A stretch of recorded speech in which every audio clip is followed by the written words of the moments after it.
Assalamualaikum teman-teman. Perkenalkan, namaku Siti Ruhyana, biasa dipanggil Sasa. Dan aku Lainatul Harisah, biasa dipanggil Lain. Dan aku Arista Adi, biasa dipanggil Rista. Ya teman-teman, kali ini kita akan membahas psikologi belajar.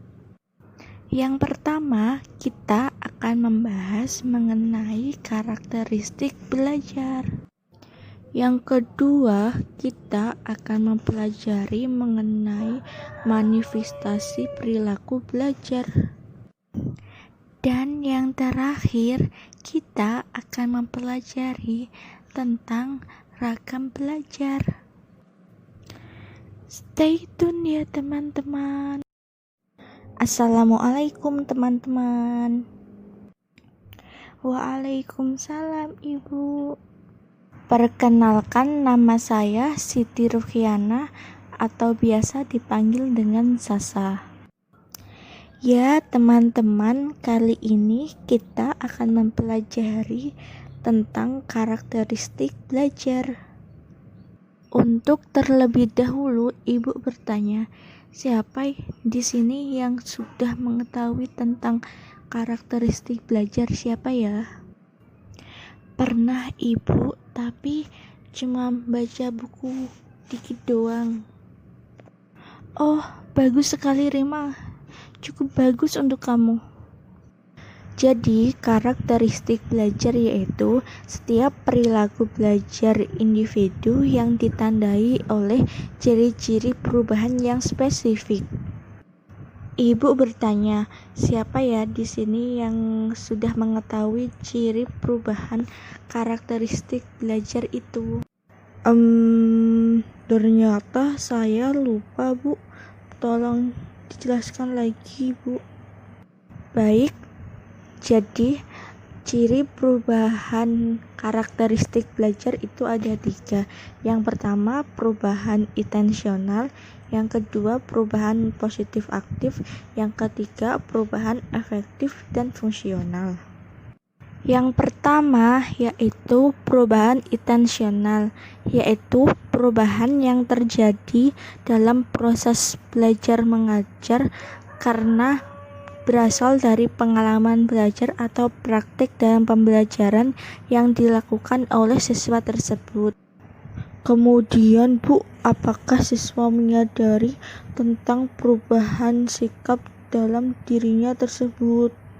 Siswa menyadari perubahan perilaku dalam dirinya, seperti dia menyadari bahwa ia memiliki pengetahuan baru ataupun keterampilan baru ataupun perubahan sikap dan kebiasaan yang lebih baik. Ibu, saya bertanya, kalau sikap mabuk, malas, mencoret-coret, merokok itu termasuk perubahan intensional tidak ya? Itu tidak termasuk perubahan intensional karena individu tersebut tidak menyadari akan sifatnya yang tersebut dan tidak menghendaki akan sifatnya yang tersebut. Dan perubahan sikap tersebut adalah perubahan yang disadari oleh siswa dan juga perubahan itu diarahkan untuk tercapainya tujuan yang ke arah lebih baik lagi. Contohnya seperti apa ya, Bu? Contohnya yaitu ada seorang anak yang sungguh-sungguh belajar bahasa Korea karena dia ingin melanjutkan studinya di Korea. Oke, Bu, terima kasih pemahamannya. Yang kedua yaitu perubahan positif dan aktif. Perubahan positif yaitu perubahan perilaku belajar yang menunjukkan ke arah kemajuan, dan kemajuan tersebut bermakna memperoleh sesuatu yang baru seperti pemahaman ilmu pengetahuan yang baru maupun keterampilan yang baru. Ibu boleh bertanya, contohnya seperti kayak gimana ya? Contohnya seperti Rima sebelum belajar tentang psikologi pendidikan menganggap bahwa dalam proses belajar mengajar tidak perlu mempertimbangkan perbedaan karakter individual atau perkembangan perilaku pribadi peserta didik. Namun, setelah mempelajari tentang psikologi pendidikan, dia memahami dan berkeinginan untuk menerapkan prinsip-prinsip perbedaan karakter individual maupun prinsip perkembangan individu jika ia kelak menjadi guru.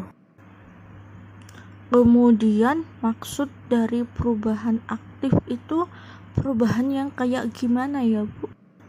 Jadi, perubahan aktif adalah perubahan sikap belajar siswa dengan usaha dan kemauan individual tersebut untuk mencapai pengetahuan baru.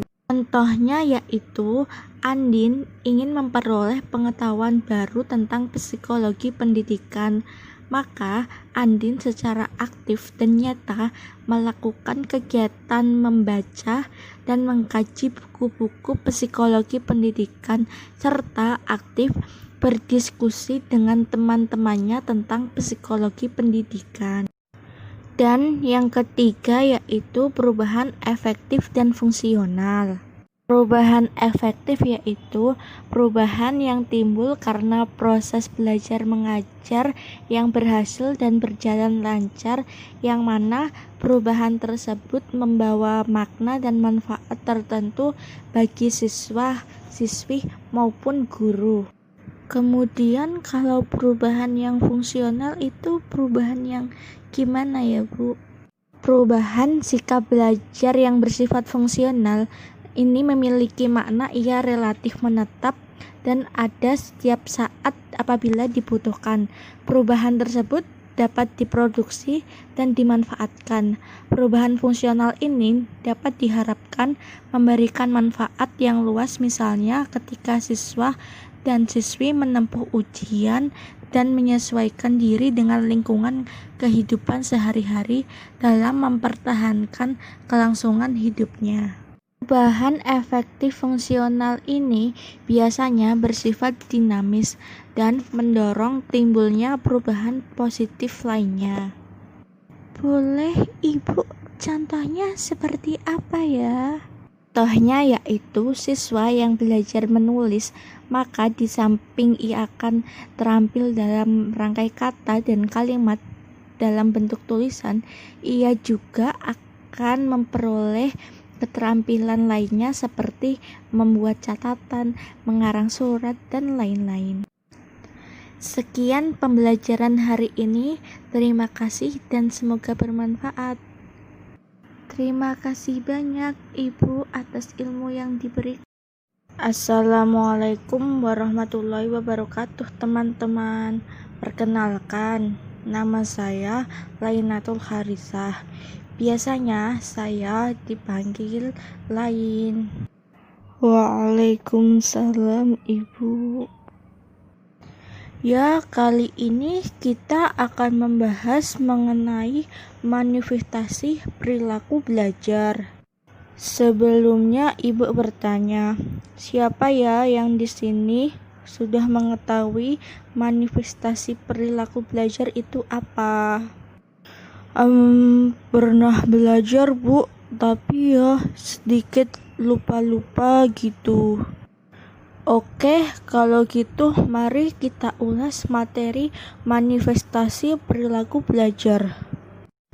Para ahli sependapat bahwa perilaku belajar diwujudkan dalam 9 bentuk, yaitu kebiasaan, keterampilan, pengamatan, berpikir asosiatif, dan daya ingat, berpikir rasional dan kritis, sikap, inhibisi, apresiasi, dan yang terakhir tingkah laku efektif.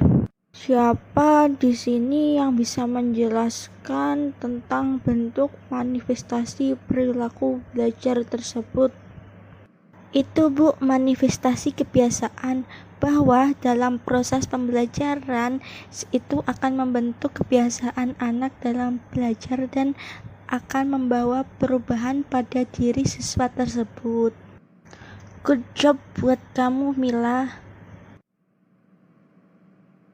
Yang kedua yaitu manifestasi keterampilan, yaitu kegiatan yang berkaitan dengan urat saraf atau otot yang lazimnya tampak di dalam kegiatan jasmania.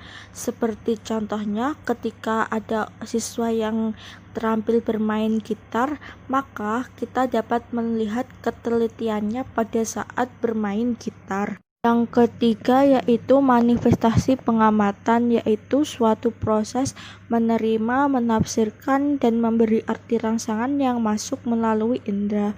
Contohnya yaitu seperti kita bisa membedakan antara warna merah dengan warna kuning. Yang keempat yaitu manifestasi berpikir asosiatif dan daya ingat, yaitu berpikir dengan cara mengasosiasikan sesuatu dengan materi yang telah disimpan di otaknya. Yang kelima yaitu manifestasi berpikir rasional dan kritis, yaitu suatu perwujudan perilaku belajar yang terutama berkaitan dengan pemecahan terhadap suatu masalah.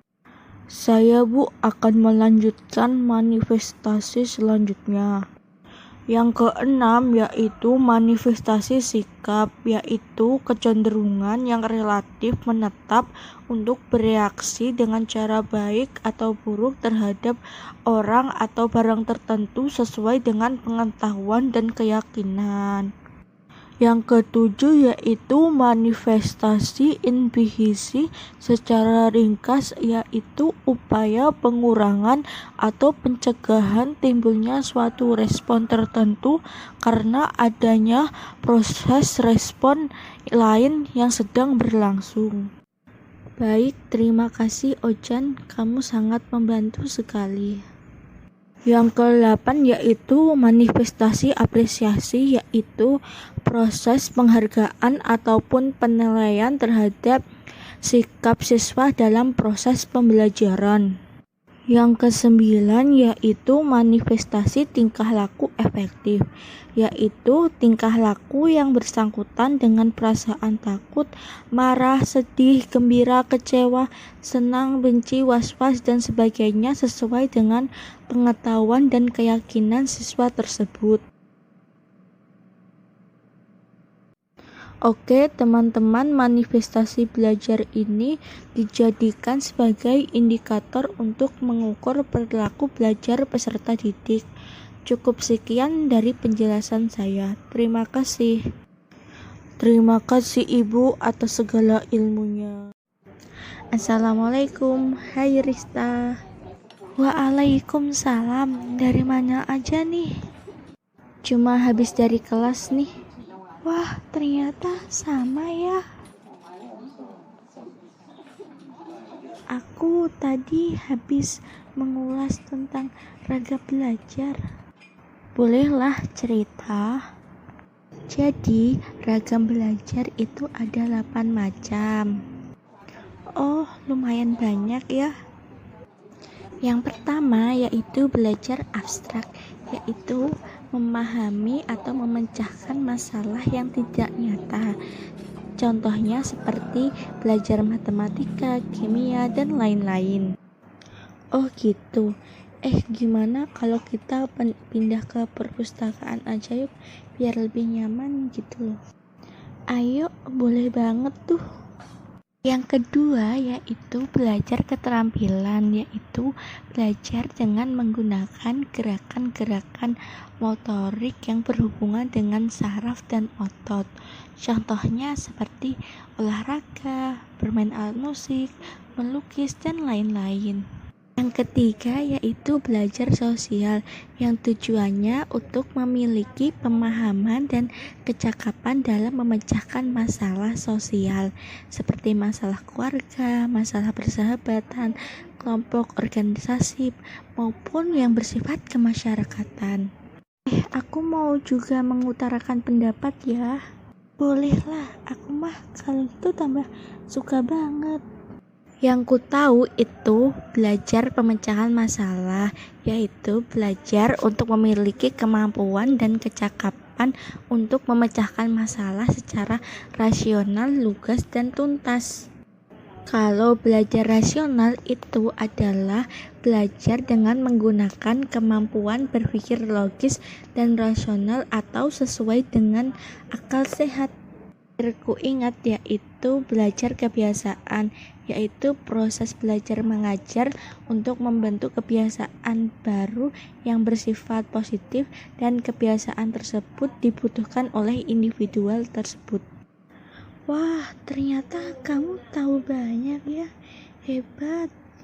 Selanjutnya yaitu belajar apresiasi yang memiliki tujuan agar memiliki kemampuan menghargai secara tepat terhadap sikap ataupun objek tertentu seperti kerja keras seseorang dalam bermain musik. Akhir yaitu belajar pengetahuan adalah belajar dengan cara melakukan penyelidikan mendalam terhadap objek pengetahuan tertentu. Wih, jago bener ya kamu. Ya udah yuk, pulang yuk, udah sore juga. Oke. Makasih ya udah mau sharing ilmunya. Iya, sama-sama.